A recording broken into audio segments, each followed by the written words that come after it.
arrêté au Passari, non? Ils sont tous avec la même adresse. Top, shalom, shalom. Et on va continuer, on reprend le cours normal des événements. Mais on est dans les lois de Kashrut. On avait commencé avec le lait. On avait parlé du problème de Halivat Shabbat.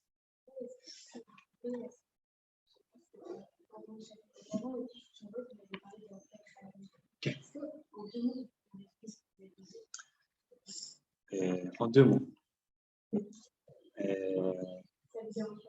Non, il n'y a pas de problème.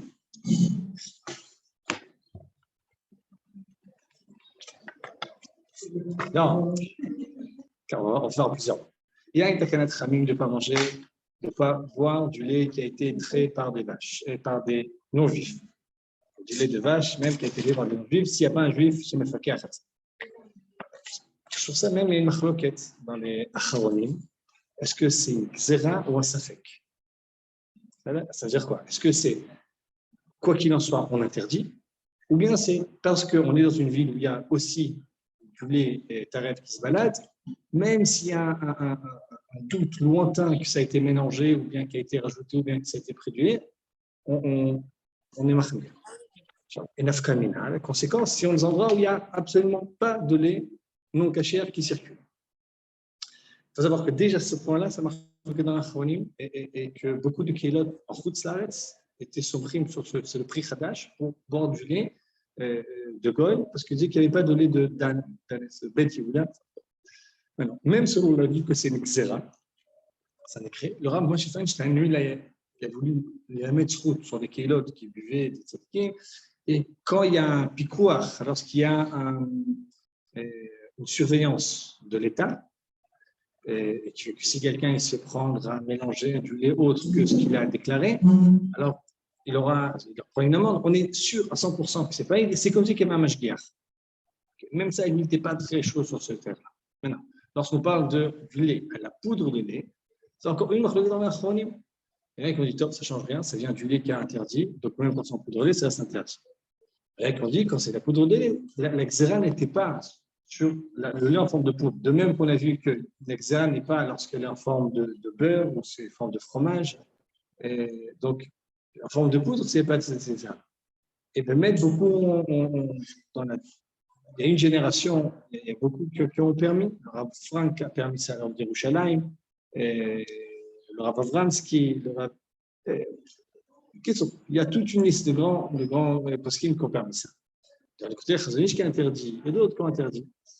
Donc, et le Rav Yosef, ici, Shurat a dit que c'est permis. Moi, ce que je dis, que quand tu aimes Tzaref Tekol, pardon? Ok, le fourrage. Alors, regarde.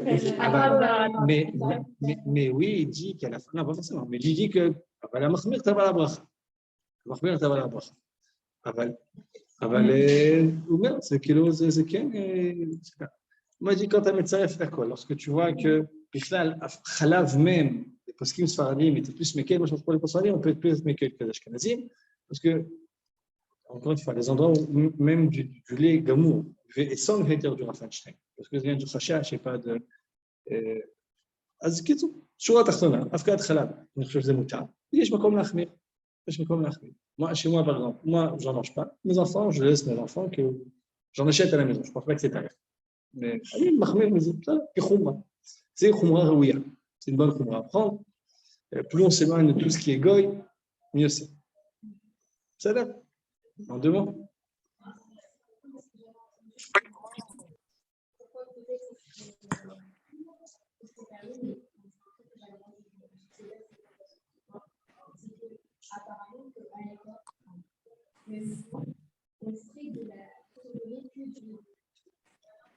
Quelqu'un, c'est ça l'idée. C'est comme on fait du lait avec du lait de vache, de même qu'on fait comme que du beurre avec du beurre comme ça. Donc, on veut dire qu'il n'y a pas cette xéra-là. plutôt, זה לא כל כך משנה, כאילו, זה לא... c'est une מחלוקת dans l'achronim. Beaucoup d'achronim sont méquels. Le Rav Avron Shapira disait que le Rav d'Yerushalayim, c'est le Rav Frank qui permettait. Après que le Rav Frank qui permette, comment on peut interdire? C'est... Top. La viande.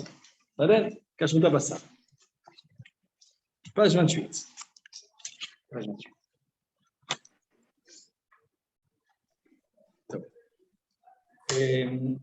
Mavo, introduction. Mashmot habitude basa halak. Quelle est la signification du mot, donc de cette notion-là de viande halak? Halak, ça veut dire lisse. Habitude basa halak, bisfat yiddish, glatt. Halak et glatt, c'est la même chose. Parfois, j'entends poser des questions. On dit que c'est glatt, mais pas halak, ou halak et pas glatt. J'ai du mal à comprendre la différence. Non, peut-être qu'il y a dans le slang, là, d'habitude, dans la terminologie aujourd'hui, qu'il y a des nouvelles choses, mais c'est la même chose, c'est juste en yiddish. Mashmoto basar be'ema, shelo itora alav shum shel khatit. Généralement, quand on dit halak ou glatt, pardon, c'est quand on dit que cette viande-là n'a posé aucune question. Il n'y a aucune question dessus, on est sûr à 100%.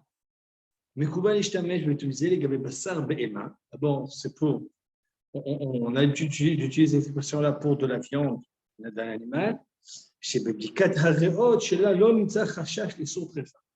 Que lorsqu'on a vérifié ces poumons, on n'a pas trouvé de problème, il n'y a aucun doute qui pourrait la définir comme étant tréfa. Alors, je vais dire, c'est quoi tréfa? La notion, ça, il y a 2 heures d'événement. Aujourd'hui, on a l'habitude de parler de tout taref. Il faut dire que ce qui n'est pas caché, qui est taref. Quelqu'un qui a mangé du lait, de la viande, taref. Ça, c'est notre argot à nous. Taref, au départ, c'est Bémash Tréfa. C'est un animal qui a été. Où il y a une bête féroce qui a sauté dessus, qu'elle a été. Et qu'elle a maintenant en elle une blessure qui est mortelle. On parle généralement lorsqu'il y a un loup, un lion, après l'animal qui a sauté dessus, il vient d'être blessé avec son nom, avec une de ses griffes ou autre, il a cassé quelque chose à l'intérieur qui fait que cette bête-là est blessée mortellement. Taref, en principe, c'est-à-dire un animal qui ne pourra pas vivre plus de 12 mois. Elle a déjà quelque chose, un problème qui fait qu'elle ne va pas vivre plus de 12 mois. Et Khamim, on fait une liste de 70 possibilités qu'un animal de blessure possible, ça peut être une blessure, ça peut être un moum, une malformation, ça peut être une fracture, qui fait que maintenant cet animal-là, il va pouvoir vivre. La question, c'est est-ce qu'on doit vérifier? C'est-à-dire qu'une fois qu'on fait la shrita, il y a ce qu'on appelle bdikat. Bdikat, il y a une sorte de bdikot qu'on doit faire, des vérifications qu'on doit faire. On ne vérifie pas tous les 70 possibilités chaque fois. Ce qu'on vérifie, ce qu'on appelle mi'ut hamatsui, ce qui est fréquent, ce qui a une minorité fréquente. Minorité fréquente, ça veut dire c'est pas forcément un chiffre, pas pourcentage, mais c'est-à-dire qu'on sait que ça arrive, c'est quelque chose qui arrive. Il y en a qui vont dire c'est 10%, 5%. Et ça concerne toutes les tréfautes possibles. Voilà, toutes les tréfautes possibles.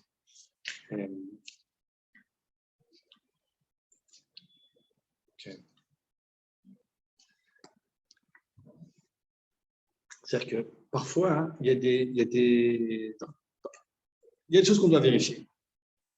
Une des machlokot, on voit qu'il y a est-ce qu'on doit vérifier, oui ou non, les poumons de la bête? Est-ce qu'on doit vérifier ça, oui ou non? C'est une marloquette. Tout le monde est d'accord que si on trouve dedans un trou, c'est-à-dire qu'il y a certains endroits où il y a des trous, au contraire, nous, ces sortes d'halachot, pour nous, elles sont plus fréquentes. Mais il n'y a pas très longtemps encore, chacun avait dans sa maison des poulets, des poules, des chèvres, des moutons. Et de temps en temps, on amenait chez le shochet. Et le shochet devait vérifier ce qu'il y avait à l'intérieur.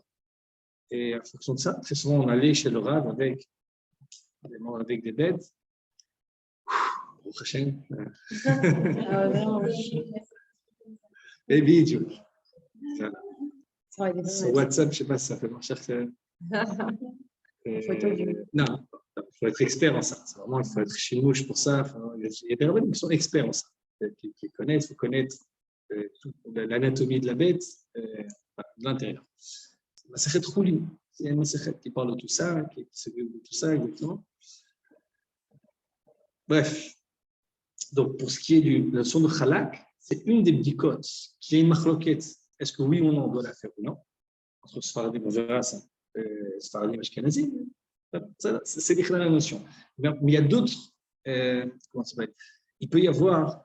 Dans la Shulchan Aruch, on va parler de tel problème à vérifier, mais il est possible qu'il y ait des époques où il faudra vérifier de nouvelles choses. Par exemple, vous savez, les poulets méadrines, comment on reconnaît un poulet méadrine, un poulet pas méadrine? Là, qui part presque. Petit truc, c'est vague. Il a un schtroumpf. Non, il met une bague, c'est pour vérifier. Non, mais normalement, il y a un autre signe pour voir. Je dois faire attention. Vidéo, ils ont l'incision dans la cuisse. Okay. Pourquoi? Qu'est-ce qu'ils vérifient ça? Parce qu'eux, ils disent ce qu'on appelle sommet taquitique. Il y a un endroit dans la cuisse comme ça où il y a censé plusieurs veines comme ça. Ils vérifient est-ce que c'est entier ou pas. Et pourquoi? Parce que ça peut être une blessure qui se fait aujourd'hui où il y a des cages et où les poulets ils sont en surpopulation dans des petits endroits. Très souvent, ils sont écrasés sur les côtés. Si tu sais exactement comment on élève les poules aujourd'hui, tu deviens végétarien. Pardon? De quoi? Le fait que ce soit cruel? On va rien manger alors. C'est pas exactement, parce que le point de cruauté ou non, c'est lorsque c'est gratuit. Tout ce qui est pour. Bref, tout ce qui n'est pas gratuit, juste il n'y a pas d'interdit en soi. Mais dès qu'il y a trop de choses comme ça, parfois, ça fait qu'il y a des blessures qui se font. Il y en a qui disent qu'on peut vérifier ça de l'extérieur. On n'est pas obligé d'ouvrir. Et il y en a qui sont plus mahmir d'ouvrir pour vérifier. Mais il est possible que ce soit une vérification qui à une époque n'était pas forcément nécessaire. Aujourd'hui, parce que les conditions d'élevage sont telles que c'est redevenu fréquent, alors il a fallu à nouveau vérifier ça. Donc, vous savez comment une bête peut devenir taref? C'est possible par exemple qu'elle a mangé un clou et ça lui fait un trou dans l'estomac. Elle a respiré quelque chose, ça lui fait un problème dans les poumons. Alors, pourquoi un animal qui a une blessure qui peut être mortelle, c'est la soupe? On considère pour l'halakha. Parce que pour l'halakha, l'idée c'est que pour qu'une bête soit mangeable, il faut qu'elle ait que le mode de mort qu'elle a eu, c'est la shrita. Il faut que ce soit la shrita qui a fait cette séparation-là. La shrita, elle a quelque chose comme pour purifier, comme d'élévation, qui fait que si elle n'est pas morte par la shrita, lorsqu'elle est très face, on considère qu'elle était déjà à moitié morte. Comme Nevela. Nevela, c'est lorsqu'elle a été complètement tuée par autre chose que la shrita. La tréfa, c'est qu'elle aurait dû mourir.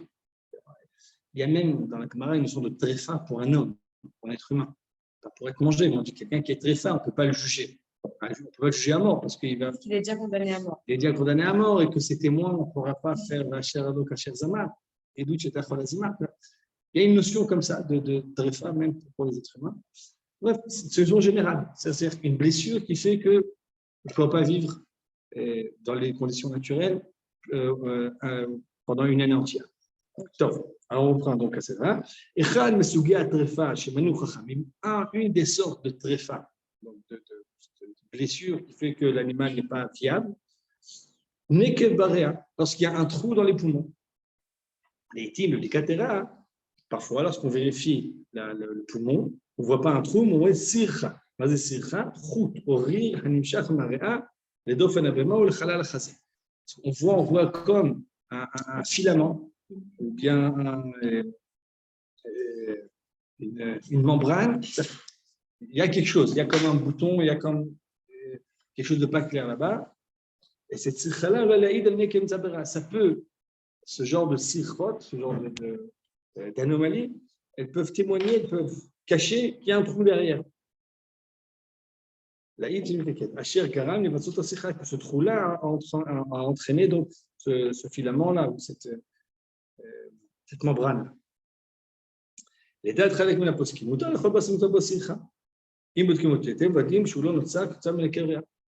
Selon certains poskim, même si on voit une sircha, donc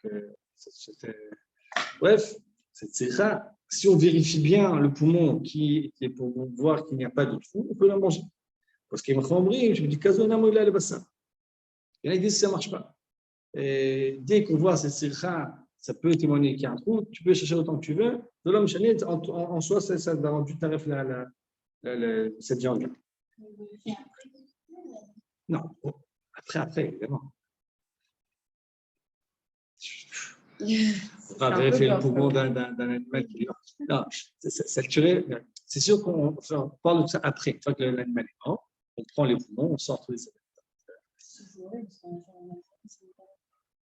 Ce qui se passe s'il est un rêve, on le donne à des non-juifs, on le donne pour des animaux, on le donne pour autre chose. C'est clair que ça coûte moins cher, parce que c'est une perte d'argent pour notre contrôle, à tel point que la Gemara dit Ezot Talmid Chacham, c'est qu'il y a un vrai Talmid Chacham qui est possède Trefalatzma, qui est capable de, pour son propre animal, son propre shrita, et qui voit que c'est un rêve, qui dit c'est un rêve qui est prêt à perdre tout cet argent-là pour ça. Mais il y a de quoi faire après. Il y a toujours de quoi faire avec la viande.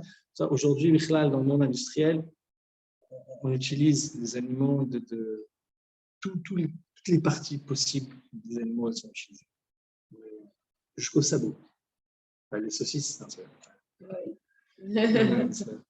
je sais pas. Non, mais il y a toutes sortes d'industries qu'on fait toutes sortes de choses avec toutes sortes bref. Donc, il y a toujours quoi faire avec. Et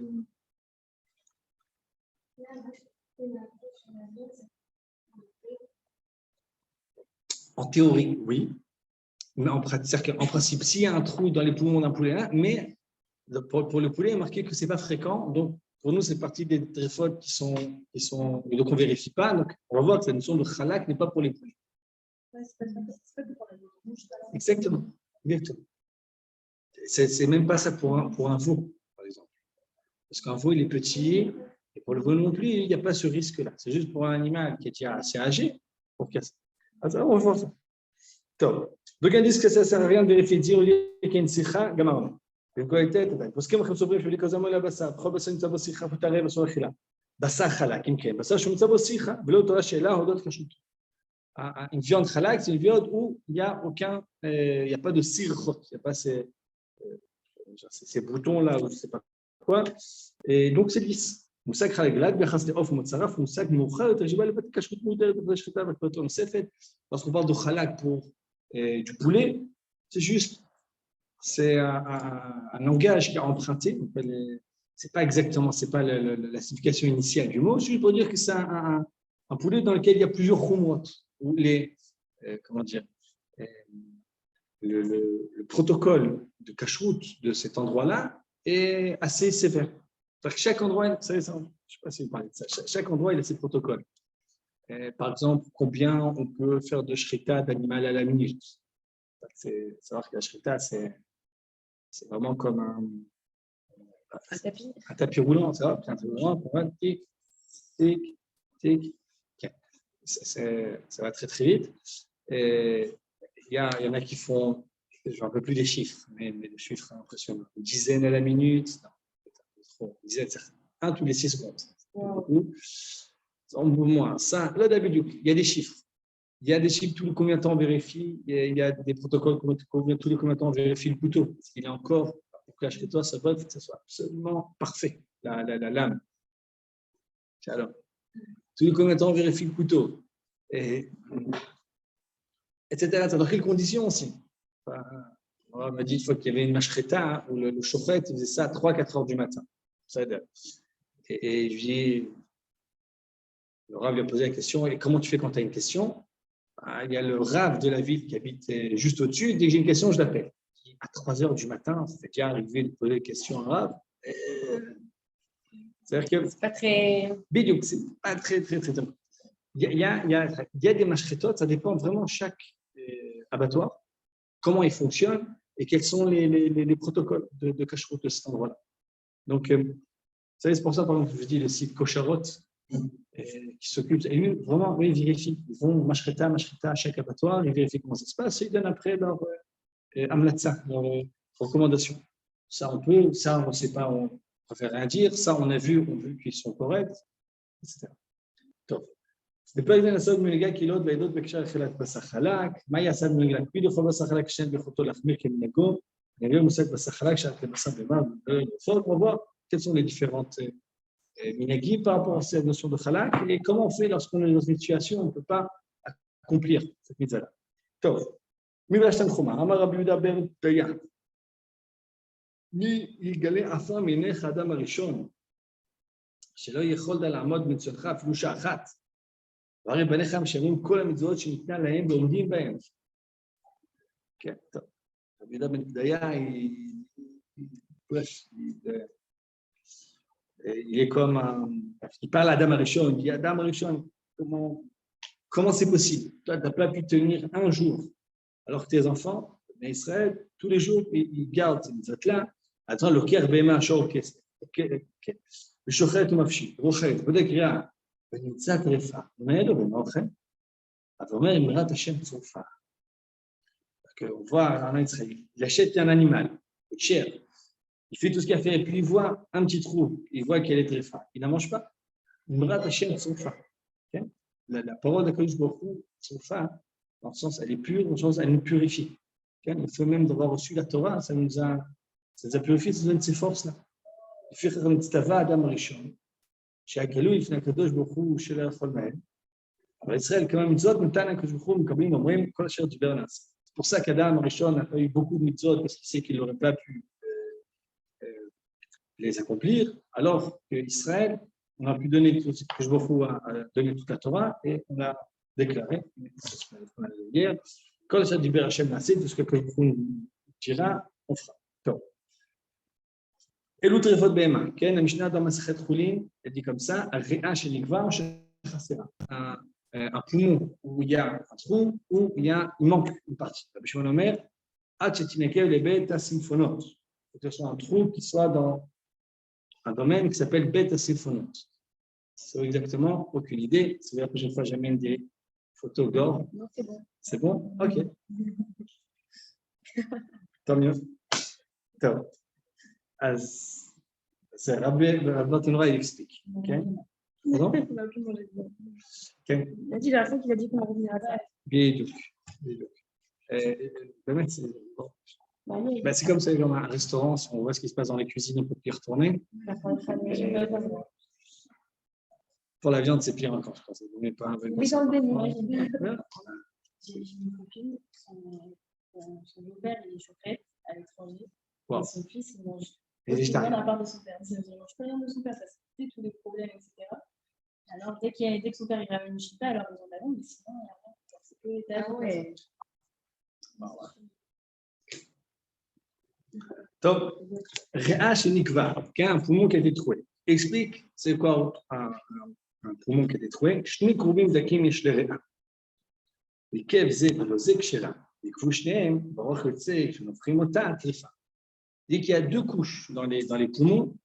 Parfois, il y a un trou sur la première couche, mais la deuxième est encore entière.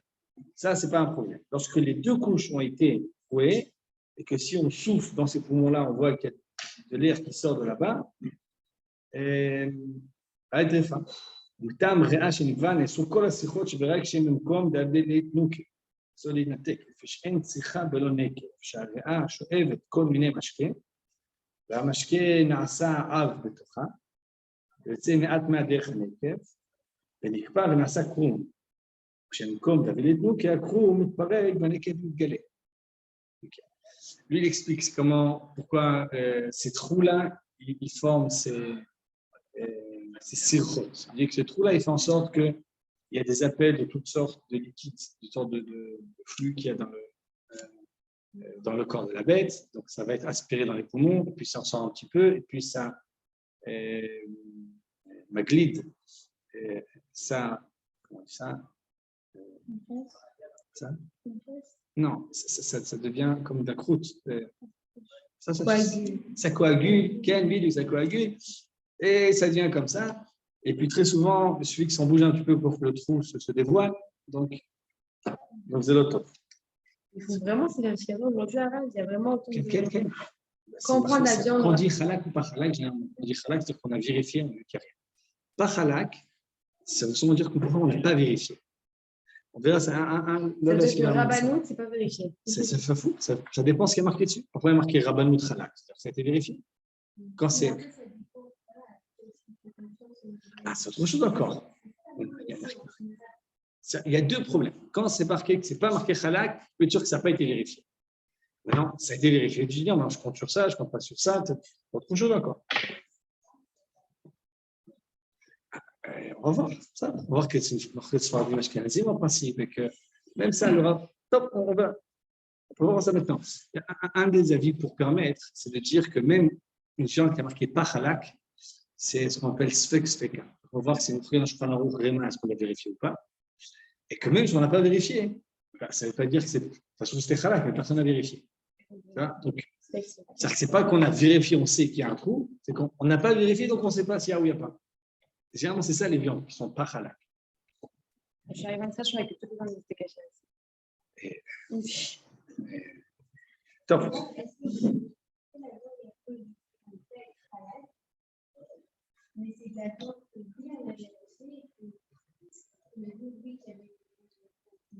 Non, trou, c'est sûr que non. Trou, c'est sûr qu'il n'y a pas de trou. La question, est-ce qu'il y a ces granulés là ou pas? C'est tzircha. Tzircha, ce n'est pas le trou. C'est la croûte qu'il y a, ces filaments, etc. C'est-à-dire qu'on n'a pas vérifié s'il y a des filaments ou pas. Donc, là, on va dans la Maousicha, Nitsa Sicha. Je crois à Rashba. Quelle page 30. Il y a des endroits, encore une fois, où les trous sont problématiques, où les ne sont pas problématiques. Il nous tarde les machmèches, bota, sicha, betzbaota. De retenir, il nous fera venachshirota. Si on trouve une sicha et qu'on vérifie dessus, est-ce que ça peut permettre ou pas? Est-ce que ça peut permettre ou pas? Tu vas gambezer, אחד מהדברים צריכים אותם, מתחילים ממנו הרבה. ואנו גערנו הרבה במי שעושה כן. ואם יעשה אחד בעינו כזה אחר התראה, נסלק אותו. כפי שזה העניין, לא מצאנו בשום מקום בתלמוד, ולנו לא עיקר. וכן צריכה, אלא אם כן כאבות העגלה, שמושכים בה ואינה יכולה להתנתק, אז איזשהו נקבע בדבר. יש. משום מצוות שאפילו הרע והקונקונות ימחו בכך, סוף דבר, אל תשאו להקל בדבר הזה בשום צד כלל. טוב, bref, est-ce qu'il y a une possibilité de vérifier que si ce n'est pas une sikhot très épaisse ou très dense, on peut permettre, tu vas plutôt mettre à l'intercaser. Dès qu'il y a une sikha, c'est un problème. D'un autre côté, le kolbo, c'est un des rishonim aussi. Okay? Rabbi Avraham HaKohen de Narbonne, en Provence. Narbonne? Marseille. Narbonne, c'est à côté de Marseille? Provence, c'est au sud de la France, quelqu'un, Provence, de la Provence. Et lui, il dit comme ça, Rachel, Bodé, comme je peux s'y harber, Shem Arir, Ba'an Amrou, Benoam Moucho, Bilvan, Shizer, la sauce de Nachat, Shkakoto, Rosh Bakata, Kinoum Achit, Revot Israël. Il ramène les deux avis. Il dit qu'on peut vérifier, c'est pas grave. Si on vérifie, on voit que c'est pas complètement lié à ce poumon-là, on peut permettre. Donc, de Shulchan Aruch, il y a c'est les deux avis. comme שאסרו שיחות הריאה, אין הפרש בין שתהיה שיחה דקה כחוט השערה, בין שעבר וחזקה כבודת, ולא עובדם שמלכים ביד, נחת עולים להקל, וכל עוד כן, כולם הולכים לחפות לישראל. Shulchan Aruch est posé comme le Rashba, que dès qu'on trouve ce problème-là, on le vérifie. Il ne sert à rien de vérifier ou pas vérifier, ça t'arrête. Par contre, le Réma, il ramène la vue du Kolbo. יש מתאים למשמש בשיחות ומערך בהם, ואומרים שצריכה עם מערך אדם, כל היום ולא ינתק. אחרי כל מקום שיתמעך, תולים להקל. Une vraie sircha qui est dans la Gemara est interdite, c'est que même quand on la pince, on la triture, elle reste sur place. Mais si elle s'efface, elle fond comme ça, ce n'est pas une sircha qui est interdite. Donc, il y a une sircha, après puis, je suis cool avec de là, voir nagou, otne bidnot elu, ואין בכל בידם. יד מינה יצטרך comme ça, ולא מוכרים, מאחר שיש להם על מה ששמח. בכל מקום. אתה בודק, יראה אלוהים שודה לזהר בנחת, ושלא ינתק בכוח. Il dit, très souvent, ça, le Réma, lui, tout ce qu'il a écrit sur lui, c'est pour ramener le minag qu'il y avait en Europe. Il dit, le minag est comme le kolbo.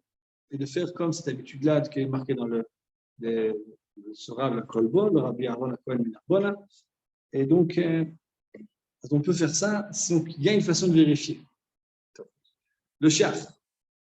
כן, זה לשון המהרש"ל, למנהג בכל האשכנז, זה מהר שיחות הצבעת, ברשב"א כתב בזה שלא שמענו חכמים בשום מקום, חילוני כן תפסל, כן לפי דעתו, אבל לא שמעתי ראיה. בדבר מתירים אני אומר להם, ברור שבחר בהם ובדבריהם. כן? רשב"א, il a dit, je connais personne qui fait ça. Le shaf dit, toi, tu connais pas, ça veut dire que ça n'existe pas. Toi, tu connais pas, il y a d'autres endroits où ils connaissent. Il faut comme ça, au Hachem, ils savent ce qu'ils disent. Tov. Dit le Kaf HaChaim, minhag Sfaradim, On interdit, dès qu'on trouve que le poumon est un peu granulé, on ne l'utilise pas, ça ne sert à rien de faire.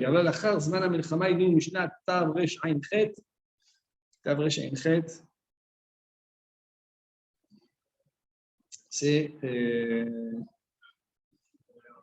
1000. ולקח האנגלי את ארץ ישראל, 1918, כן? לקח האנגלי את ארץ ישראל, יכלו להקל במילוך ומשמוש משום שרבו אוכלוסין. יש כמה ידוע מקומיים שנוהגים להקל במילוך ומשמוש, כמו מדי ופרס. כן. D'abord, il y a eu de plus en plus de personnes à nourrir. Et si on se met macpid sur ne pas, dès qu'on voit qu'il y a dès que la moindre anomalie, on jette, il n'y aura pas de quoi nourrir tout le monde. Donc, on a Mekel, surtout qu'il y avait des Keilot qui étaient Mekelot. שכל פעמים הספרדים, השבי קודשנו, שהם עושים 2 מיני בשר, דהיינו בשר הניתר, עדי מיוך משמוש, כותב עליו כשר, ושתהיה ריאה נקייה, בלא שיחות, כותב עליו חלק. כן? À partir de ce moment-là, on a déjà fait ces deux sortes de kashrut. Une kashrut qui a été permise parce qu'on a vérifié ces sikhot-là de sera kasher, et des viandes qui sont complètement lisses, et qu'on a appelé ça halak. C'est-à-dire, autrement, halak ble sikhot, kasher bat kulalma, kele shiknu mimeno yireim venogim kutach shchonot. Nagaj kele kasher bekotchenu nogim lakel mechmeshmu shela shosim mine basar kasher reglat, kele shiknu mimeno chasidim veyirim machmirim לעשות אכילה bat kulalma. On voit que עוף טחון מן החלק זה קשור. טוב. בסדר, נגיד רב עובדיה יוסף, תרשות לך לדעת. שאל כן, כל אחד לדבר השם צריך לזהל מאוד בדבר הזה שלא לאכול אלא בשר חלק וגלץ. ולחל שלום, בחשש וטרפה דעת מאוד שולחן ערוך של אותם. מצווה רבה וחובה קדושה על כל תלמידי חכמים והרבנים דורנו, השם עליהם יחיו, לעורר את העם מקדושותיהם הזירם ולאכלו בשר שאינו עליו חתימות חלק וגלץ. זה הרבה מאוד, גם אחרי אשכנזים יחשב חושב שמו, זה מאוד, וכן כף החיים, ושומעים מן העם, ועליהם טובה ברכה ויחקת אותו. Bref, il faut ramener la notion de manger de la viande halak.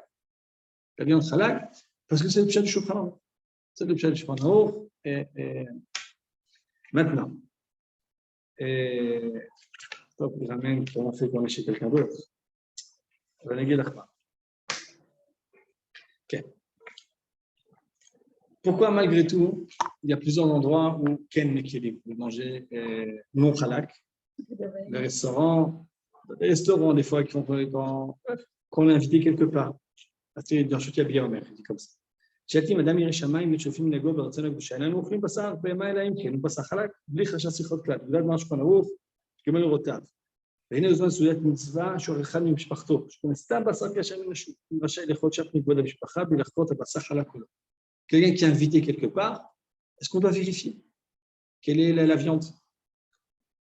Alors, dit comme ça, est-ce qu'il peut avoir un problème de kavod, de respect pour la mishpacha? Si ce qu'il laquelle elle puisse s'expliquer, Shema basar beima ala zechalak, seulement sheita shensicha v'osra les minutes mishmou, Shema alcha kelet marché. Quand tu sais pas exactement, se trouve les halak cette viande-là. Parce qu'un dîner chez Shlatil, Mishinza le chol basar chal, b'vad l'isol shulchano shel mi shenizar ba'em, chol basar kashem b'biado, b'frad comme sedat mitzvah, on peut être mekel. Quand on est invité quelque part, c'est une sedat mitzvah. En Chutz Laaretz, le mettre les kélotes en Afrique du Nord, beaucoup étaient mes kélotes même sans Michlal, pas comme le Shulchan Aruch. Il y a certains endroits où on était Mekel, pas comme le Réma, pas comme le Shulchan Aruch. C'est pour ça que je dis que le Minag en Eretz Israël, c'est en Chutz Laaretz, etc. Donc il y a lieu encore d'être dans un cas comme ça. Et on est invité, on ne sait pas, et qu'on ne peut pas vérifier. Parfois, on sait qu'aujourd'hui, on peut vérifier tout facilement. Sans que le balabait se vexe, que ce soit, il y a le mashgiach qui est censé être sur place. Le mashgiach, il donne les informations. Il va te dire ça c'est bon, ça c'est pas bon, tu peux pas. Ça va. Donc, c'est pas trop un problème. Aller voir le balabait et lui demander, c'est un problème. Pardon? Exactement. Pourquoi je mets la personne? Surtout quand on est invité quand on est invité dans une fête, il y a plein de gens. On va voir le mashgiach, il n'y a pas de problème. On fait ça discrètement et après on mange, on dit c'est très bon, on n'est pas obligé de manger. Et maintenant, quand on est invité, qu'on nous sert comme ça, okay, on peut être mekel, même si on a l'habitude de manger halak, on peut être mekel. On pose des questions. On pose une question. La famille va dans un restaurant pour fêter quelque chose. C'est la famille proche. Et mon père, ma mère. C'est plus difficile d'être méquet, qui nous blâme. On mange du poisson là-bas, on mange du poulet. On a dit c'est des parents. Pour les parents, ça dépend combien on va chez les parents. Ça dépend combien on vit, combien c'est dur pour eux, c'est pas dur pour eux. Ils sont proches, ils sont loin, les relations qu'on a avec eux. Bref. C'est sûr qu'il faut aspirer à pouvoir manger même chez ses parents comme il faut. Mais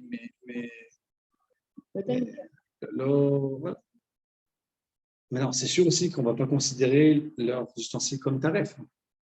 Okay? On ne va pas dire ça, toi, je mange qu'avec des khatpami parce que. Pas trop mikvé, c'est un autre problème. Pas trop mikvé, c'est une mitzvah qu'ils n'accomplissent pas. C'est pas qu'il y a dans le mikvé, dans les plats, quelque chose de taref qui passe. Donc, c'est un autre problème. Même ça, on peut être méqué.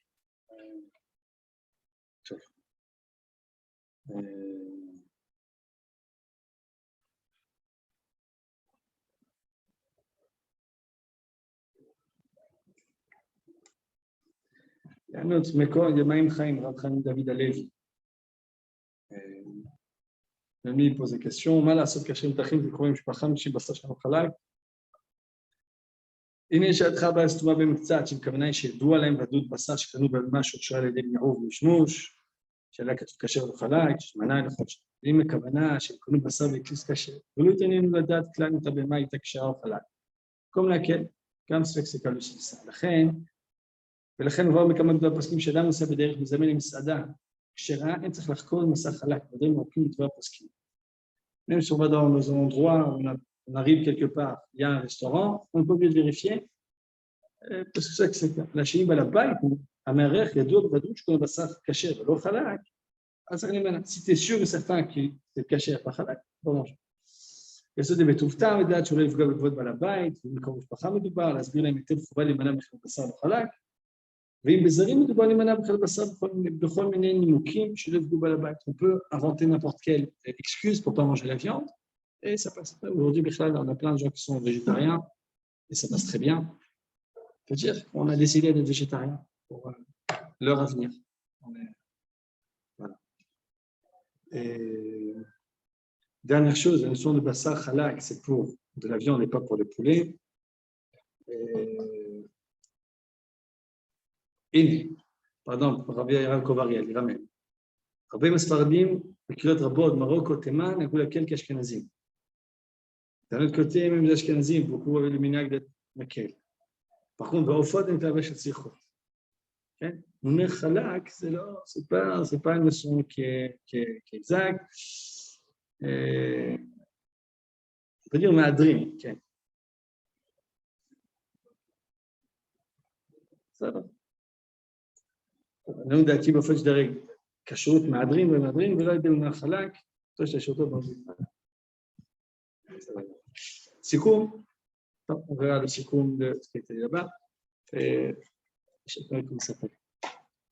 Je vais terminer ici. Mon Rav, le Rav Edri, il m'a dit une fois quand il a fait un Brit Mila pour son premier fils, il avait un catering que la yeshiva tout le monde prenait, il n'avait pas vérifié. Et il y avait deux grands rabbanim qui étaient invités, un qui était Rav d'une grande ville, un qui était le Rav Massas, qui était le Rav de Yerushalayim. Rav Massas mangeait. Tout ce qu'on emmenait, mangeait. À côté, le Rav, il dit, est-ce que c'est halak? Je dis, je peux vérifier. Oui, c'est halak. Non, quel halak c'est? Ça il a mangé. Pendant qu'il ça a pris 10 minutes comme ça de la vérification, entre-temps, le Rav Massas écoute la question et sans attendre la réponse, il mangeait. Parce que bon, s'il est invité, il mange. לא צריך להחליט שוב, זה לא רבן ירושלים. אז זה בסדר, quand on est invité quelque part. אבל il faut faire attention. Dans notre maison, il faut faire attention à ça. Vérifier à chaque fois. Vérifier ce qu'on achète, ce qu'on n'achète pas. Encore une fois, ce n'est pas particulièrement pour la viande. Pour le poulet, c'est autre chose. C'est les protocoles de kashrut qui sont importants pour les poulets et ça dépend vraiment de chacun. Tout à l'heure.